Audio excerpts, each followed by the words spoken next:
बिस्मिल्लाहिर्रहमानिर्रहीम। अस्सलाम वालेकुम जी, मैं नजमुल हसन बाजवा हूं। नाज़रीन कराम, इमरान खान के लिए ये मुश्किल तरीन 48 घंटे शुरू हो चुके हैं।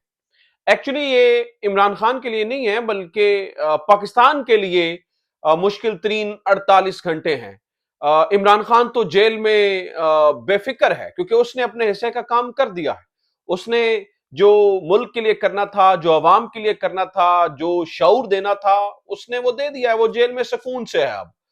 अब ये अवाम के लिए मुश्किल तरीन 48 घंटे हैं क्योंकि इन 48 घंटों के अंदर ये डिसाइड होगा कि मुल्क की सबसे बड़ी पार्टी के साथ, जिसको तकरीबन 70 से 80% जो लोग हैं वो चाहते हैं, पसंद करते हैं, उसे वोट देना चाहते हैं, उसे इक्तदार में लेकर आना चाहते हैं, उसके मेन जो इंतखाबी निशान है उसके मिलने या ना मिलने का जो दारोमदार है वो इन्हीं 48 घंटों के ऊपर है। नाज़रीन इकराम, जब इमरान खान ने अपने नामजद चेयरमैन को यानी कि अबूरी चेयरमैन बैरिस्टर गोहर को मैदान में उतारा है, तो एन उस मौके के ऊपर जब इलेक्शंस हो रहे हैं, चूंकि आज जो है ना वो इंट्रा पार्टी इलेक्शंस होने हैं, एन इस मौके के ऊपर एक बड़ा दाव खेल दिया गया है, एक बड़ा मोहरा लॉन्च कर दिया गया है और चेयरमैन की कुर्सी किसी और को ही देने की तैयारी की जा रही है। तहरीक इंसाफ इसको मुमकिन तो नहीं होने देगी, लेकिन एक आखिरी कोशिश फैसला साजों की जानिब से, एक आखिरी कोशिश, एक पुराने मोहरे को लॉन्च करके कोशिश की जा रही है। तो क्या सवाल सबसे बड़ा यह है, तो क्या बैरिस्टर गोहर को आउट किया जा सकता है? ये 48 घंटे मैं क्यों कह रहा हूं थोड़े मुश्किल तरीन है। इन्हीं में फैसला होना है, क्या नहीं होना, निशान रहना है, नहीं रहना। इन 48 घंटों में तहरीक इंसाफ की तैयारी क्या है और तहरीक इंसाफ का जवाबी वार भी तैयार है। तहरीक इंसाफ जवाबन जो है वो क्या करने जा रही है, यही नाज़रीन कराम आज की सबसे बड़ी खबर है। क्योंकि आज इंट्रा पार्टी इलेक्शन मुनक्कद करवाए जाएंगे खुफिया मुकाम के ऊपर। ऐसा क्यों किया जा रहा है, उस मकाम को पब्लिक क्यों नहीं किया गया, इसके ऊपर भी नाज़रीन कराम तफसीली बात करेंगे। खबरें बहुत सारी हैं मेरे पास शेयर करने के लिए। जनरल फैज हमीद से भी मुतालिक खबर है, जुनैद अकबर खान से मुतालिक भी खबर है, एहसन इकबाल से मुतालिक भी खबर है, तहरीक इंसाफ के सोशल मीडिया के साथ ये क्या करने जा रहे हैं उस मुतालिक भी खबर है। और सबसे मजेदार खबर यह है कि इमरान खान जेल में अपने शब रोज कैसे गुजारा है, इसके ऊपर पूरी एक स्टोरी की है। पूरी एक जो है ना वो इंसाफ डिजिटल वालों ने एक पूरी एक स्टोरी की है, उसके ऊपर भी कुछ तफसीलात आपके सामने रखनी है। लेकिन सबसे पहले गुजारिश यह है कि चैनल को सब्सक्राइब जरूर कर लें, फेसबुक पे देख रहे हैं तो फेसबुक पेज को फॉलो जरूर कर लें, लाइक जरूर कर लें। और अगर आपने ये दोनों कर रखे हैं तो फिर कम से कम अपनी कीमती आरा से जरूर आगाह करें, कमेंट सेक्शन में जाकर कमेंट करें, लाइक करें और वीडियो को ज्यादा शेयर कर दीजिए। तो नाज़रीन हम आगे बढ़ते हैं। मैं दिलचस्प खबर से आगाज करना चाहूंगा, दिलचस्प खबर से, फिर आगे चल के ये इंट्रा पार्टी इलेक्शन की बात करते हैं, लेकिन आगाज जरा दिलचस्प खबर से करना चाहूंगा।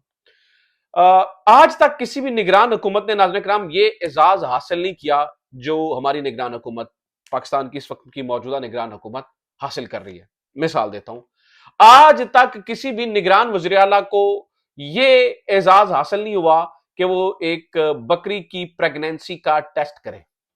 आज तक ये नाज़रीन कराम जो है ना वो एजाज हासिल नहीं हुआ। मोहसिन नकवी साहब ने लाइव टीवी पे चलते हुए ये कारनामा सर अंजाम दिया है कि वो बकरी का टेस्ट कर रहे हैं, टेस्ट करवा रहे हैं अपनी जो है ना वो मौजूदगी के अंदर, और बकरी की प्रेगनेंसी का टेस्ट हो रहा है और उसे दिखाया जा रहा है। जो यानी कि जो काम करना है, मुझे कोई फर्क नहीं पड़ता बकरी का करें या जाके गधी का प्रेगनेंसी टेस्ट करें, मतलब मुझे इस बारे में फर्क नहीं पड़ता। ठीक है, उनके अपनी प्रायोरिटीज हैं, पर सवाल यह है कि जो काम करने वाला है वो काम किया नहीं जा रहा, और एग्जीक्यूटिव और इस तरह के मुख्तलिफ मामलात के अंदर और शोशा और टीवी चैनल के ऊपर वाह वाह और कवरेज का और इतना शौक पड़ गया है। वैसे तो जर्नलिस्ट, मैं हैरान हूं कि मतलब इतना शौक जो है वो कैसे पड़ गया है। तो ये काम जो है ना वो आप दिन रात आपको देखने में, मतलब इन्होंने जो इलेक्शन करवाना है उस बारे में जो है ना वो कोई खैर खबर नहीं है, लेकिन बकरियों के प्रेगनेंसी टेस्ट करवाने के लिए हजूर जो है ना वो सबसे पहले खड़े हैं, जनाब सबसे पहले खड़े हैं। और उसको जो है ना वो लाइव चलाया जा रहा है। इसी तरह की एक नमूना हरकत हमारे जनाबे मोहतरम इज्जत माब एक्सपायर्ड वजीर आजम साहब ने भी की है। उन्होंने क्या किया है, वो उन्हें उन्हें गैर मुल्की दौरों का शौक नहीं खत्म हो रहा है, उन्हें अंदाजा नहीं हो, मतलब वो कभी इधर जा रहे हैं कभी उधर जा रहे हैं। तो उन्होंने एक शिरकत की है COP28 यानी कि क्लाइमेट चेंज कॉन्फ्रेंस एक हो रही थी मुत्तहिदा अरब अमारात के अंदर। मुझे इतना दुख हुआ है वो तस्वीर देखकर, इतना दुख हुआ है वो तस्वीर देखकर कि तमाम वुज़राए आज़म और जो सदूर हैं वो वहां पर खड़े हैं, जहां पर जो दुबई के यानी कि अबू धाबी के शेख हैं वो साथ में खड़े हैं, उनके बिल्कुल साथ प्राइम मिनिस्टर नरेंद्र मोदी खड़े हैं। यानी कि समझ लीजिए कि नरेंद्र मोदी दरमियान में है और साथ में जो शेख जायद हैं वो खड़े हैं, और इर्द गिर्द बाकी सारे लोग खड़े हैं। और मैंने ढूंढता रहा, मुझे नहीं तस्वीर मिली। फिर मैंने सोशल मीडिया उठा के देखा तो किसी ने जाके वो तीर मार के बताया हुआ था कि जो हमारे प्राइम मिनिस्टर हैं अनवारुल हक काकड़ साहब, वो आखिरी कोने में वो खड़े हुए हैं, लिटरली आखिरी कोने में। नाज़रीन किराम, मैं इतनी तकलीफ से गुजरा हूं। फिर मैंने उस तस्वीर को दोबारा देखा। मैंने कहा देखते हैं, शायद को बहुत इंपॉर्टेंट वीवीआईपीज हो कि हमारे जो प्राइम मिनिस्टर है, पाकिस्तान का प्राइम मिनिस्टर तो मतलब यार सबसे जो है ना वाहिद मुस्लिम उम्मा, वाहिद मुस्लिम पार जिसके पास न्यूक्लियर पावर है, उसके प्राइम मिनिस्टर को नुक्कड़ में लगाया हुआ है। और मैंने जब वो देखी तस्वीर तो गौर किया तो मुझे पता चला नाज़रीन किराम, दो बंदे उस तस्वीर के अंदर, ये जो COP28 हो रही है उसके अंदर दो बंदे, एक खातून बैठी हुई थी, ठीक है, वो भी माजूर थी, और एक नुक्कड़ के ऊपर पहली यानी कि पहली रो के अंदर एक बंदा स्टिक लेके खड़ा था, वो भी किसी मुल्क का सरबराह या कोई अहम शख्सियत होगी। इन दोनों शख्सियात को, माफ कीजिएगा मैं ये लफ्ज इस्तेमाल नहीं करता होता हूं, लेकिन चलें मैं कर देता हूं कि इस लाइन के अंदर पहली दूसरों के जो दूसरे मुल्कों के माजूर रहनुमा हैं उनको भी जगह मिली, हमारे सबूते को सही सलामत को अगलों ने नुक्कड़ में खड़ा किया है। वजह यह है टपोशियां, हमें टपोशियां मारने की बड़ी आदत है। मतलब मैं हैरान हूं कि अनवारुल्लाह काकड़ साहब को ऐसा क्या जुनून पड़ा। लोगों को पता है जनाबे वाला आप इलेक्टेड प्राइम मिनिस्टर नहीं है, लोगों को पता है कि अगले कुछ 15-20 दिनों के अंदर आपके जाने का टाइम शुरू हो जाएगा और अगले 1-2 महीने के अंदर आप टाइना फिश होंगे। आपको इस बात का यकीन है कि आप लंबे अरसे के लिए हैं, आप 5 साल के प्रोग्राम बना रहे हैं, आप 5 साल के मंसूबे बना रहे हैं, जबकि जो दुनिया है वो जानती है कि आप एक निगरान प्राइम मिनिस्टर हैं, तो वो इसी हिसाब से आपको डील कर रही है। लेकिन अपनी इज्जत की आपको परवाह है या नहीं है? हमें आपकी इज्जत की परवाह है, क्योंकि आप हमारे जनाब प्राइम मिनिस्टर साहब हैं, आप रियासत पाकिस्तान के प्राइम मिनिस्टर हैं। तो न जाने इन्हें जो है वो क्यों बिल्कुल समझ में नहीं आ रहा है। एक और खबर सुन लीजिए, उसके बहुत फौरी बाद मैं आज के इंटर पार्टी इलेक्शन की तरफ जो है ना वो आ रहा हूं, इस मुतालिक आपको दिलचस्प और हैरत अंगेज खबर देता हूं। लेकिन खबर यह है नाज़रीन किराम के इलेक्शन से पहले पहले अगेन तहरीक इंसाफ के जो सोशल मीडिया है उसको स्क्वीज करने की कोशिश की जा रही है। कैसी मजे की बात है कि एक ही दिन में दो अहम तरीन रहनुमाओं के इसी मुतालिक बयान आए हैं। एक हमारे जो सरफराज भुगटी साहब हैं, हमारे निगरान वजीर दाखिला साहब, निगरान वजीर दाखिला साहब ये फरमा रहे थे, ये बता रहे थे जी सोशल मीडिया को, तरीके साहब के सोशल मीडिया को कंट्रोल करने की जरूरत है, ये बड़ा फैला हुआ है। जबकि आज ही यानी कि कल ये दोनों वाकये हुए। कल एहसन इकबाल साहब ने भी ये बयान दिया कि तहरीक इंसाफ का जो सोशल मीडिया है वो हुकूमत में जाने के बाद वो मुल्क मुखालिफ सरगर्मियों में मुलव्वस है। तो जो पीटीआई का सोशल मीडिया है उसी से एक्चुअली अवाम डरी हुई है, उसी से जो है ना वो इनकी काम पर टांगी हुई है कि उन्हें पता है कि हमने सब कुछ करके देख लिया। इस एक वजह से अगर इमरान खान जो है वो उसका पैगाम हर जगह पहुंच जाता है तो वो सोशल मीडिया, तो उसको अब स्क्वीज करने की कोशिश की जा रही है। और एक्चुअली मैं आपको बताऊं कि तहरीक इंसाफ के रहनुमाओं का प्लान भी है कि इसको इस्तेमाल किया जाए सोशल मीडिया को। जैसे फिरदौस शमीम नकवी ने कहा जी हम स्मार्ट मूव खेलेंगे ना, हमें क्यों, उस एंकर ने सवाल किया कि आपको तो बाहर जाने की इजाजत नहीं मिलेगी तो आप किस तरह से जाएंगे, तो उन्होंने कहा हमें क्या जरूरत है बाहर जाने की, हमारे पास स्मार्टफोन है, हम ट्विटर पे जाएंगे, फेसबुक पे जाएंगे, व्हाट्सएप पे जाएंगे, हम हर प्लेटफॉर्म इस्तेमाल करेंगे, हम यूट्यूब पे जाएंगे और हर जगह जो है वो ऑनलाइन तरीके से अपने जलसे जुलूस करेंगे, शमूलियतें करेंगे, तो इससे कोई फर्क नहीं पड़ता। लोगों को ऑलरेडी हमारी कंपेन तो हो चुकी है, पीटीआई के रहनुमाओं को बाहर अवाम में निकलने की जरूरत भी नहीं है। सिर्फ इस वक्त एक चीज की जरूरत है कि फ्री एंड फेयर इलेक्शंस जो हैं वो करवा दिए जाएं। और फ्री एंड फेयर इलेक्शंस ना करवाने के लिए नाज़रीन किराम ये सारी गेम की जा रही है। आ जाते हैं अब असल खबर की तरफ, यानी कि इंट्रा पार्टी इलेक्शन की तरफ। ये क्या गेम हो रही है? अचानक कल हुआ ये कि एक रहनुमा है, साबिक रहनुमा पाकिस्तान तहरीक इंसाफ के, जिनकी बुनियादी मेंबरशिप जो है वो कैंसिल कर दी गई है, क्योंकि यही वो शख्स थे जो पाकिस्तान तहरीक इंसाफ के अकाउंट्स वाले मामले को लेकर इलेक्शन कमीशन में गए थे, अकबर एस बाबर। उन्होंने बड़ा एक हैरानकुन मूव खेला। कल वो जो पार्टी का मेन दफ्तर है, सेक्रेटेरिएट, वहां पे पहुंचे और उन्होंने वहां पर जो आज होने वाले ये जो इंट्रा पार्टी इलेक्शंस हैं उनके बारे में पूछगछ की और उनसे पूछा कि क्या चल रहा है, क्या हिसाब किताब है।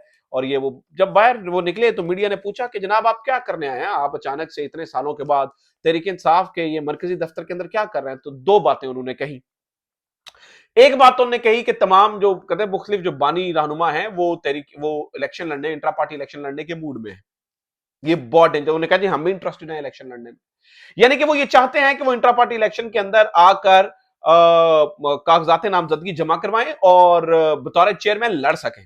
इस वक्त जो है ना वो ये अकबर एस बाबर साहब का ये दिल है। यानी कि इमरान खान का जो नामजद करदा चेयरमैन है बैरिस्टर गौहर, उसको आउट किया जाए और अकबर एस बाबर मिली भगत से और उधर उधर से जो है ना वो नए चेयरमैन बन जाए। अब नाज़रीन किराम चूंकि ये टेक्निकली मुमकिन ही नहीं है क्योंकि अकबर एस बाबर साहब जो है ना वो पार्टी के रुकन ही नहीं है, लिहाजा ये इस मामले को लेकर दूसरा जो प्लान है इनका वो ये है कि इस मामले को लेकर इलेक्शन कमीशन ऑफ पाकिस्तान में जा रहे हैं। अब ये मामला अगर इंट्रा पार्टी इलेक्शन, वो जो मैं कह रहा हूं ना 48 आवर्स मुश्किल तरीन है, वो ये है कि अगले 24 घंटों के अंदर, आज वाले 24 घंटों के अंदर एक इंट्रा पार्टी इलेक्शन होने हैं और अगले 24 घंटे यानी कि कुल मिला के 48 घंटे हो जाएंगे। इसकी रिपोर्ट जो है ना वो इलेक्शन कमीशन में जमा करवानी है। अगर इलेक्शन कमीशन इसमें कोई हैंकी पैंकी करता है तो बल्ले का निशान जा सकता है, जो कि तहरीक इंसाफ के लिए और इमरान खान के लिए वाकई एक बहुत बड़ा सेटबैक होगा, क्योंकि इमरान खान ने तो हर चीज कुर्बान करने की कोशिश की ना, कि हर चीज कुर्बान कर दी जाए, चेयरमैनशिप तक से वो पीछे हट दे ताकि बल्ले का निशान रहे। लेकिन चूंकि इरादा यह है कि बल्ला होगा तो इलेक्शन नहीं होगा, इलेक्शन होगा तो बल्ला नहीं होगा। उड़ती उड़ती खबरें लोग कह रहे हैं, मार्केट में दे रहे हैं, लोग बोल रहे हैं कि इस तरह की कहानी है। तो इसको छीनने की जो है वो कोशिश की जा रही है। और एक मिनट के लिए सोचिए कि अगर इस रिपोर्ट को एक्सेप्ट कर लिया जाता है, लेकिन अकबर एस बाबर साहब अगर दोबारा दरखास्त लेकर इलेक्शन कमीशन में जाते हैं और ठीक इलेक्शन के करीब आके जनाब ये इन इलेक्शंस को कलअदम कर देता है इलेक्शन कमीशन, तो देखिए कितना बड़ा डिजास्टर करने जा रहे हैं ये पीटीआई के लिए। लेकिन मैं तहरीक इंसाफ के लोगों को कहूंगा कि मायूस नहीं होना आपने, जैसे आप पहले मायूस नहीं हुए, क्योंकि कोई ना कोई जो है ना वो अल्लाह ताला की तरफ से इनकी जमात के लिए जो है ना वो कुछ ना कुछ बेहतरी होती रहती है, कुछ ना कुछ मामला बनते रहते हैं। अकबर एस बाबर साहब पहले भी कुछ नहीं कर सके थे, अब भी जो है ना वो कुछ नहीं कर सकेंगे। लेकिन आज ये जरूर साबित हो गया है कि अकबर एस बाबर जो है वो एक प्लांटेड, मुबैना तौर पर एक प्लांटेड आदमी था पीटीआई के अंदर, और इमरान खान ने सही फैसला किया इनको बाहर निकालकर। आज ये जो लोग अकबर एस बाबर की मिसालें देते थे जी, वो पार्टी और बानी रुकन और ये वो, आज जो है ना वो दूध का दूध और पानी का पानी उनके सामने भी हो गया है। एक और खबर सुन ले जनाब वाला, कि एक तरफ अकबर एस बाबर साहब जैसे लोग हैं और एक तरफ जुनैद अकबर खान जैसे लोग हैं। ये जुनैद अकबर खान कौन है? नाज़रीन किराम, ये वो शख्स है जिसने कुछ दिन पहले केपीके में होने वाले कन्वेंशन में शिरकत की थी और उसके बाद से इनको गिरफ्तार किया गया है।